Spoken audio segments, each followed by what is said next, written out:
Hai, Assalamualaikum. Apa khabar kesayangan Bonda cinta? Diharap semuanya sihat sejahtera. Yang sakit, Bonda doakan cepat sembuh. Hari ini Bonda nak bagi satu lagi petua untuk menghancurkan batu karang dalam buah pinggang dan juga hempedu. Senang saja, sediakan satu biji apple hijau.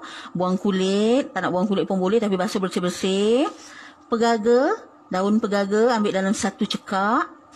Kemudian 3 biji limau kasturi. Jangan risau, limau kasturi bila masuk dalam perut kita dia akan akali, ya, dia tidak bersifat asid. Jangan risau, orang gastrik boleh makan, boleh amalkan. Kemudian ambillah dalam 1 sudu makan minyak zaitun. Apa sebarang jenis minyak zaitun pun boleh, ya, tak kisah. Virgin oil lagi elok, minyak lain tak boleh, minyak zaitun sahaja. Kemudian semua bahan-bahan ini dikisar halus, ditapis dan diminum. Kalau tak nak tapis pun boleh, minum je terus. Tapi kalau tak nak, kita tapis dan minum. Okey? Dan buatlah setiap hari.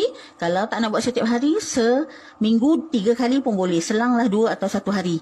Buat dah selalu, amalkan. Mudah-mudahan sekadar ikhtiar kita, insya-Allah Allah bagi kesembuhan. Nanti buat batu karang yang hancur tu akan keluar melalui najis kita ataupun air kencing kita. Okey, Bonda doakan dengan sebab petua ini, dengan izin Allah juga, anda semua diberi sihat dan sembuh. Itu sahaja. Bye. Jumpa lagi. Terima kasih support Bonda, ya. Bye. Love you all. Bye-bye.